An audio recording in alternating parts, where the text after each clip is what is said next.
Nothing on Hunter Biden's laptop. Russia influenced the election. They're coming after universities. Yes, they're anti-Semitic. Make no mistake about it.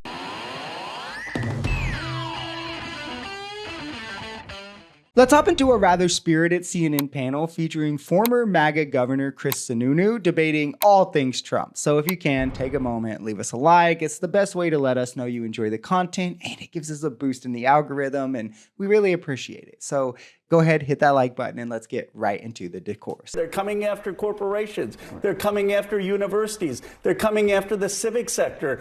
What happened to limited government? What happened to allowing companies to decide for themselves? So I think we need principled conservatives pushing back against the overreach. And it's because Republicans are the most unprincipled members of society who are entirely self-serving. The sooner you realize that, the sooner their worldview makes sense to you. They care about two things: making themselves money or achieving more power for their party politically to down the line further enriching themselves. And they realized, as they started losing on every political issue, that they need a way to sell this to those financially beneath them, because there's not enough rich people to vote them into office. This is where things like Party of the Constitution, Party of Limited Government come from, despite them showing they've never read the Constitution past the Second Amendment, and now doing more government overreach into the private sector than is seen in communist countries, because it's always just about ridding the things they disagree with, crushing dissent, and seizing power in its place. Do you think the Democrats are conspiracy theorists? Nothing on Hunter Biden's laptop. Russia influenced the election. They were. I mean, come on. Both sides are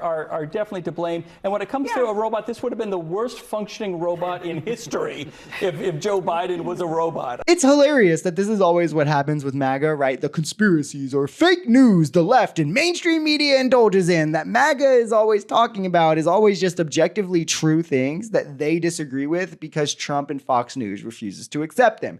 Literally nothing was ever found on Hunter Biden's laptop. I would love to know the charges or impeachment that stemmed from it, because that is what was promised and we were told it would lead to based on the contents of the laptop. Russia absolutely interfered in the 2016 election. This isn't even debated in serious circles. The only part that can be debated is whether or not Trump colluded with Russia, where he wasn't legally found to have colluded with them. But the evidence for him colluding with Russia is also pretty substantial. But of Russia just interfering in the election, a Republican Senate panel confirmed it. National Security released a 1,000-page report on it confirming it. Anyone still denying that Russia interfered in 2016 is showing you they literally only get their news from Trump and Fox News. They do not take it from anywhere else. That 2016 Russian interference is the most obvious self-report if someone is telling you that did not happen. Meanwhile, Trump has a conspiracy for every time he loses, every time he does something wrong, every time something comes out that makes him look bad. It never actually happened. It's always fake news and there's a conspiracy, but yet we're supposed to believe that is true every time. Again, pattern recognition,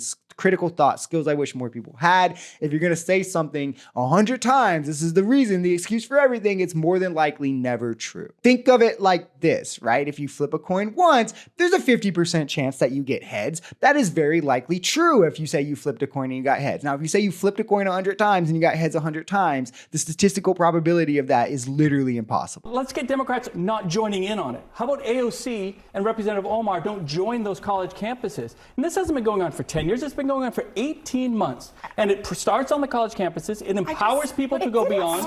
And it has nothing to do with Donald Trump. I want to be a little bit more specific about what we're talking about here, because I definitely think, to the Congressman's point, there are specific things that are being said on these campuses that are anti-Semitic. But the idea that AOC and, I don't know, Congresswoman Ilhan Omar are engaging in those activities, I'm not sure there's a lot of evidence of that. They spoke at the campuses. You know what I mean? They were there on those campuses. Right, but I guess, but here's what I'm saying. But do you understand what I'm saying?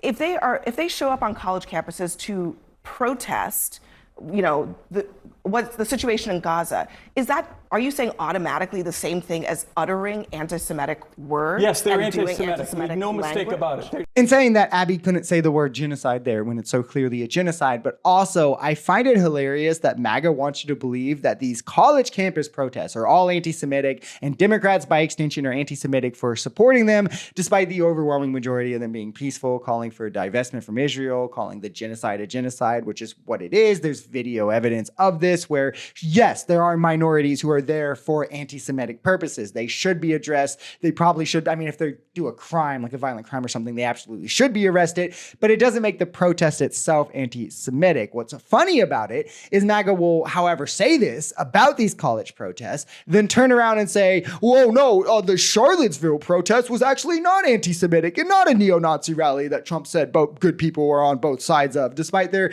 being literally no evidence of any peaceful protests or just regular civilians there protesting. But there is video of people walking around with, not every person at this protest walking around with either Nazi flags, chanting to get rid of the Jews, the members in KKK clothing, they're dressed up in Confederate clothing, waving like Confederate flags. Like, that's not anti-Semitic or racist. And Trump was perfectly fine saying there were good people on both sides. But of thousands of protests of a genocide, Democrats are anti-Semitic for supporting those because, well, a few bad apples are anti-Semitic at these protests. Like, can anyone take these people serious anymore? Am I the only one who sees right through all of this?